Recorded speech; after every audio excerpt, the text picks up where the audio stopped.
الحمد لله رب العالمين والعاقبة للمتقين والصلاة والسلام على من كان نبي وآدم بين الماء والطين وعلى آله وأزواجه وذرياته وأهل بيته أجمعين أما بعد فأعوذ بالله من الشيطان الرجيم بسم الله الرحمن الرحيم قال الله تبارك وتعالى في القرآن المجيد والفرقان الحميد ولا تقولوا لمن يقتل في سبيل الله أموات بل أحياء ولكن لا تشعرون صدق الله المولانا العلي العظيم وصدق رسوله النبي الأمين المتين المعين الكريم والحمد لله رب العالمين۔ معزز سامعین کرام، آپ حضرات بخوبی جانتے ہیں ماشاءاللہ اس بار تو مجھے بہت خوشی ہو رہی ہے کہ پہلی مرتبہ اتنا مجمع دیکھنے کو مل رہا ہے، بہت خوشی مل رہی ہے۔ آپ لوگوں کو میں دل سے شکریہ ادا کرتا ہوں، آپ لوگ اپنی تمام ضروریات سے فارغ ہو کر اور اپنے قیمتی وقت یہاں دینے کے لیے آئے۔ آپ حضرات کا دل سے شکریہ ہے، تمام کمیٹی والوں کی طرف سے شکریہ ادا کرتا ہوں۔ میں آپ سے زیادہ وقت نہیں لوں گا، بس مجھے 10 منٹ کا ٹائم ملا ہے، اسی میں میں اپنی بات کو سمیٹ کر اپنی جگہ لے لوں گا۔ آئیے کچھ سننے اور سنانے سے قبل آقا انعامدار مدنی مدینے کے تاجدار، ہم غریبوں کے غم گسار جناب احمد مجتبیٰ محمد عربی محمد مصطفیٰ صلی اللہ علیہ وسلم کی بارگاہ پرخلوص میں ہدیہ درود پیش کرے، پڑھے بآواز بلند اللہ رب محمد صلی اللہ علیہ وسلم صلاۃ و سلام علیک یا حبیبی یا رسول اللہ صلی اللہ تعالی علیہ وسلم۔ سرکار اعلیٰ حضرت ارشاد فرماتے ہیں، سرتابہ قدم ہے تنی سلطان زمن پھول، سرتابہ قدم ہے تنی سلطان زمن پھول، لب پھول دہن پھول زقن پھول بدن پھول، اور واللہ جو مل جائے میرے گل کا پسینہ، واللہ جو مل جائے میرے گل کا پسینہ، مانگے نہ کبھی عطر نہ پھر چاہے دلہن پھول، مانگے نہ کبھی عطر نہ پھر چاہے دلہن پھول۔ اور آخری شعر میں کیا ہی خوب فرماتے ہیں کہ کیا بات رضا، کیا بات رضا اس چمنستان کرم کی، کیا بات رضا اس چمنستان کرم کی، ارے زہرا ہے کلی جس میں حسین اور حسن،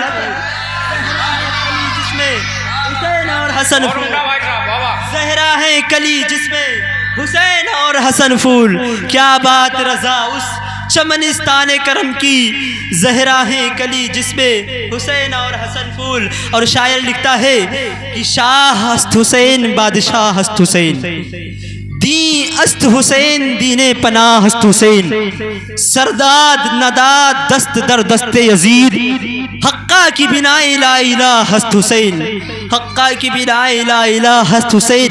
معزز سامعین کرام، میں اپنی گفتگو کو کہاں سے شروع کروں گا، کیونکہ آپ تمامی حضرات میرے گاؤں کے پرخلوص تمام لوگ جو ہیں ان کی تمنا رہی ہے کہ بعد کربلا کیا ہوا، کربلا کے بعد کیا ہوا اسے سنا جائے۔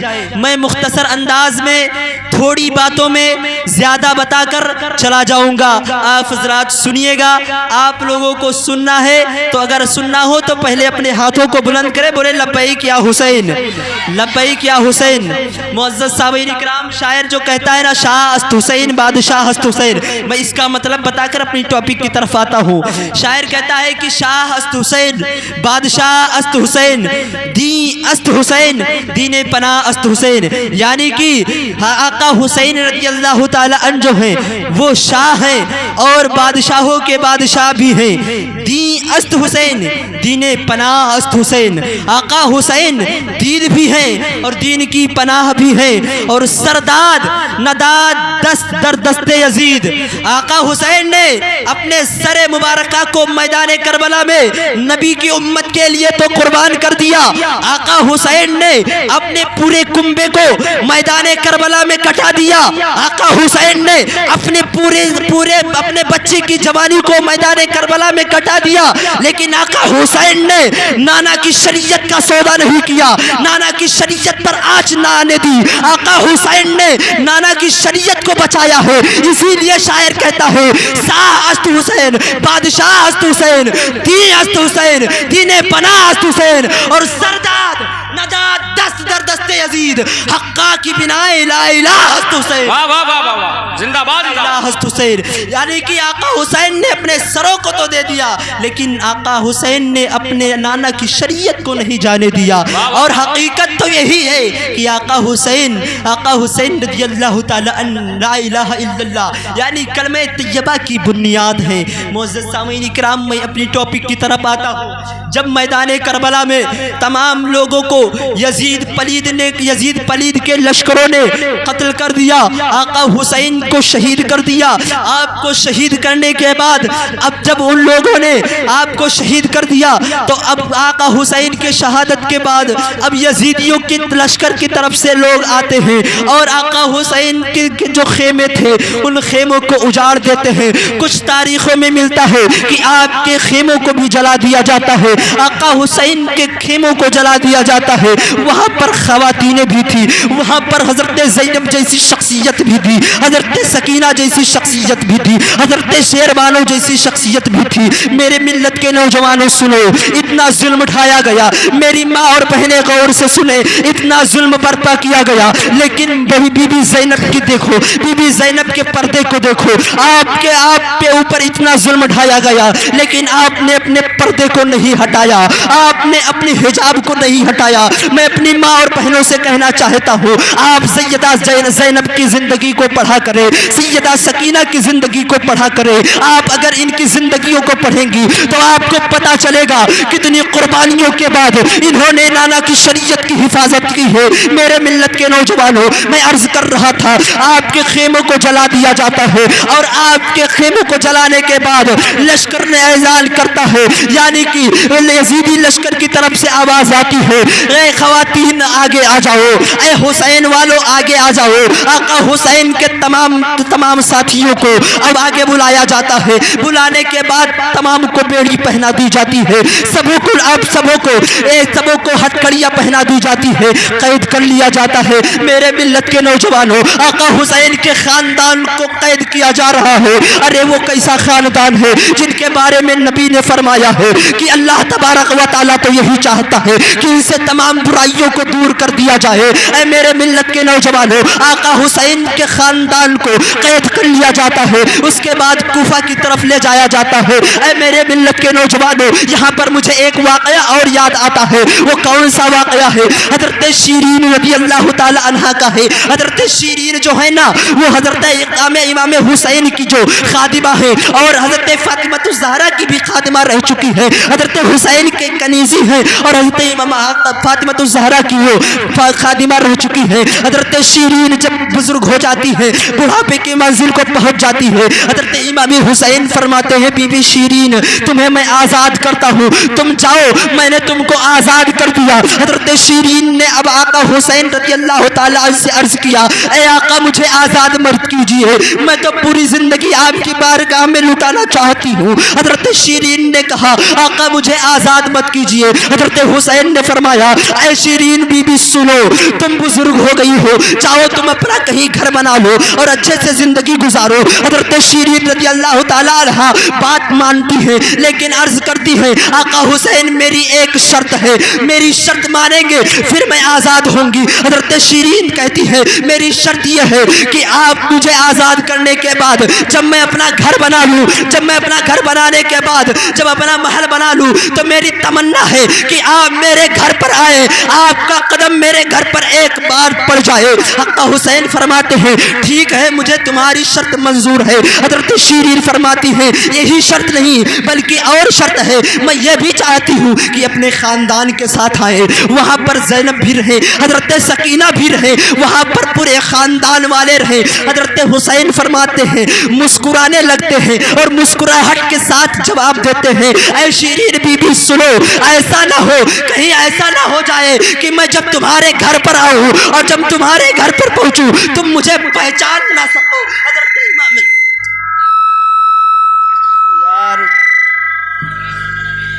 درود شریف پڑھیے۔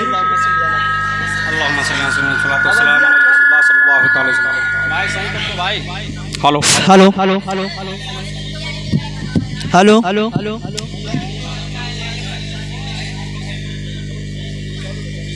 حضرت شیرین رضی اللہ تعالی عنہ نے اپنی شرط کو بتایا۔ حضرت شیرین نے اپنے شرط کو بتا کر کہا میں یہ بھی چاہتی ہوں کہ آپ پورے خاندان کے ساتھ آئیں۔ حضرت امام حسین مسکراتے ہوئے جواب دیتے ہیں اے بی بی شیرین سنو، کہیں ایسا نہ ہو جب میں تمہارے گھر پر آؤں، جب میں تمہارے گھر پہ دستک دوں تو تم مجھے پہچان نہ سکو۔ حضرت شیرین قدموں میں گر جاتی ہے اور عرض کرتی ہے آقا حسین آپ کیا کہہ رہے ہیں؟ آخر میں کیسے آپ کو بھلا سکتی ہوں جن کے قدموں میں پوری زندگی گزری ہو، جن کے صدقے میں میری زندگی گزری ہو، میں انہیں کیسے بھلا سکتی ہوں؟ حضرت شیرین نے اتنی بات کہہ کر اپنے گھر چلی گئی ہے۔ اب جب آپ جاتی ہے تو کوبا کے قریب ایک بستی میں آپ اپنا مکان بنا لیتی ہے، بہت بڑا مکان بناتی ہے، کیونکہ آقا حسین نے جب آپ کو آزاد کیا تھا نا تو بہت مال و متاع دیا تھا، آپ نے اپنا گھر بنا لیا۔ اب وہی قافلہ جو کربلا سے لٹا ہوا آ رہا تھا، میرے ملت کے نوجوانوں مختصر میں بیان کر رہا ہوں، قافلہ جو کربلا سے لٹتا ہوا آ رہا تھا، حضرت شیرین کو پتا چل گیا تھا کہ آقا حسین کوفہ کی طرف آ رہے ہیں۔ آپ کو جنگ کی خبر نہیں تھی، یہی خبر تھی کہ آپ کوفہ آ رہے ہیں، لیکن جنگ ہو گئی تھی، آقا حسین شہید ہو گئے تھے، انہیں یہ نہیں پتا تھا۔ حضرت شیرین روزانہ اپنے قریب چٹان پر جاتی تھی اور دیکھتی تھی کوئی قافلہ تو نہیں آ رہا ہے، لگتا ہے آقا حسین کا قافلہ آ رہا ہے۔ ملت کے نوجوانوں روزانہ جاتی ہے، ایک دن ایسا آتا ہے رات کی تاریکی آتی ہے، ایک خاتون آتی ہے اور عرض کرتی ہے بی بی شیرین اٹھو، تمہارے گھر پر حاکم وقت آئے ہیں، تمہارے گھر پر حاکم بصرہ آیا ہے۔ حضرت شیرین کہتی ہیں کون حاکم آئے ہیں؟ حضرت شیرین کی اس خواتین نے کہا سنو وہ آئے ہیں حضرت شیرین سے کہا کہ بی بی سنو وہ حاکم بصرہ آئے ہیں اور ایک قافلے کے ساتھ آئے ہیں، کسی نے بغاوت کی تھی اس کو قتل کر کے لے کر آئے ہیں۔ حضرت شیرین کہتی ہیں انہیں پتہ نہیں ہے کہ میرے آقا حسین ہیں، انہیں معلوم نہیں کہ آقا حسین کو یزیدیوں نے قتل کر کے یہاں پر لایا ہے۔ بی بی شیرین کہتی ہیں ٹھیک ہے چلو کوئی بھی ہے، مہمان آیا ہے، میری فاطمہ رضی اللہ تعالی عنہا جن کے گھر میں خدمت کیا کرتی تھی وہ فرمایا کرتی تھی کہ اے شیرین سنو کوئی بھی گھر پر آئے اسے خالی ہاتھ مت جانے دینا۔ حضرت شیرین نے دروازہ کھولا اور تمام کو اندر کر لیا۔ حضرت شیرین نے جب یزیدی کے لشکروں کو اندر کر لیا اور وہ خواتین یعنی حضرت حسین کے خاندان کے لوگ بی بی زینب جیسی عورتیں، حضرت سکینہ جیسی عورتیں بیڑیوں میں بندھی ہوئی، آپ جیسی عورتیں قید کی ہوئی آئی تھی، آپ قید کر کے لائی گئی تھی۔ جب آپ لائی گئی آپ کو پتا نہیں تھا کہ شیرین کو پتا نہیں تھا کہ یہ وہی زینب ہے جن کے گھر پہ میں کام کیا کرتی تھی۔ انہوں نے بلایا اور کہا تمام قیدیوں کو بھی اندر لے آیا جائے، لیکن اس لشکر کے سپہ سالار نے کہا سنو وہ قیدی اس لائق نہیں ہے کہ انہیں اندر لایا جائے۔ حضرت شیرین کہتی ہے سنو میں فاطمہ کے گھر کے رہنے والی ہوں، میں فاطمہ کے گھر پہ رہتی تھی، مجھے فاطمہ نے سبق دیا ہے کہ تم کسی بھی کو کوئی بھی آئے اسے اندر بلا لیا کرنا۔ حضرت شیرین نے فاطمہ رضی اللہ تعالی عنہ کے خانوادے کو اندر بلایا، اب آپ نے کھانا پروسا، سبوں کو کھانا کھلانے لگی۔ جب آپ حضرت زینب رضی اللہ تعالی عنہ کے پاس آتی ہیں اور کھانا پروسنے لگتی ہیں، حضرت زینب کو کہتی ہے اے زینب کھانا کھاؤ۔ حضرت زینب سے کہتی ہے بی بی کھانا شروع کرو، انہیں پتہ نہیں ہے کہ زینب ہیں۔ حضرت زینب رضی اللہ تعالی عنہ رونے لگتی ہے اور چلاتی ہے اے آقا حسین آج ہم کہاں آ گئے جس کے بارے میں ذکر کیا گیا تھا۔ حضرت شیرین تاب جاتی ہے اور کہتی ہے آخر تم ہو کون؟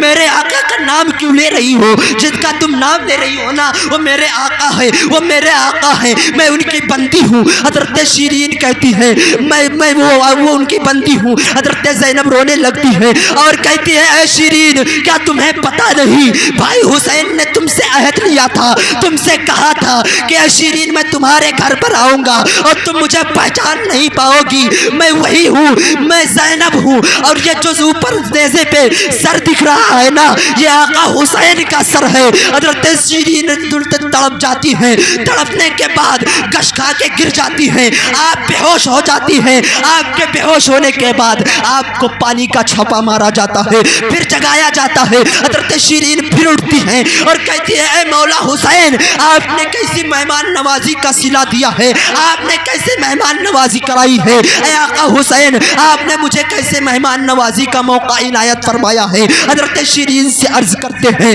حضرت شیرین عرض کرتی ہیں، پھر بے ہوش ہو جاتی ہیں۔ ایسے ہی کئی بار آپ بے ہوش ہوتی ہیں، ایک بار جب آپ پھر ہوش میں آتی ہیں اور کہتی ہیں اے لوگوں سنو، میں نے آقا حسین سے وعدہ لیا تھا، عہد کیا تھا، آقا حسین آپ میرے گھر پر تشریف لائے، میری زندگی کی معراج ہو جائے گی، آپ میرے گھر پہ تشریف لائے، میرے دل کی دنیا بدل جائے گی، میرا مقصد پورا ہوا، اب میرے جینے کی کوئی ضرورت نہیں ہے۔ میرے ملت کے نوجوانوں سنو، عشق ایسے ہوتی ہے، عشق کرنے والے یہ ہوا کرتے ہیں کہ عشق والے اپنے آپ کو کھو دیتے ہیں، اپنی زندگی کو کھو دیتے ہیں۔ حضرت شیرین کو دیکھو، آقا حسین کی محبت میں اپنی جان کو گوا دیتی ہے۔ نعرے تکبیر، نعرے رسالت، مسلک اعلی حضرت، بہت زندہ باد زندہ باد۔ حضرت شیرین رضی اللہ تعالی عنہ جب لشکر صبح اٹھتا ہے جگاتا ہے آقا شیرین، حضرت شیرین کا جسم ٹھنڈا پڑ جاتا ہے۔ آقا حسین سے اتنی محبت تھی، اہل بیت سے اتنی محبت تھی کہ آپ کا جسم ٹھنڈا ہو جاتا ہے۔ میرے ملت کے نوجوانوں، کربلا سے جب کوفہ کی طرف قافلے کربلا روانہ ہوا تھا، لٹا ہوا قافلہ روانہ ہوا تھا، کئی جگہ پڑاؤ ڈالا تھا۔ پہلا پڑاؤ جو تھا وہ حضرت شیرین کے گھر کا تھا۔ دوسرے بار جب آپ لوگ پھر گزرتے ہیں، حضرت شیرین کے گھر سے گزرتے ہیں، میں ایک بات بتا کے اپنی جگہ لے رہا ہوں، آپ لوگ اگر سننا نہیں چاہتے تو اشارہ کر دیجیے گا، میں بیٹھ جاؤں گا۔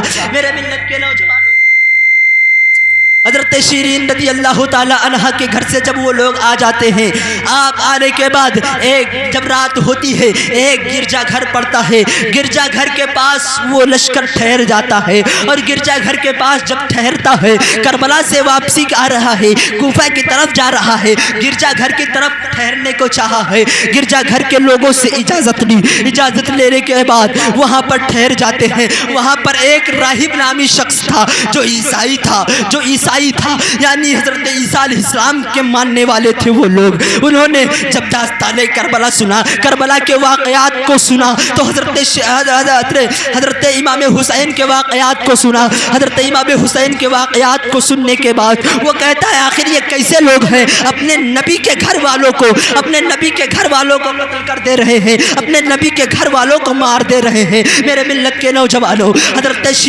آقا حسین رضی اللہ تعالی عنہ کا قافلہ وہاں پہنچ جاتا ہے۔ اس کے بعد میں وہاں کے راہب نامی شخص نے اس لشکر کے سپہ سالار سے پوچھا اے سپہ سالار سنو، کیا یہ جو سر ہیں ان کو تم ان کو دے سکتے ہو؟ اگر میں کچھ پیسہ دے دوں، کچھ روپیہ دے دوں تو تم مجھے یہ دے سکتے ہو؟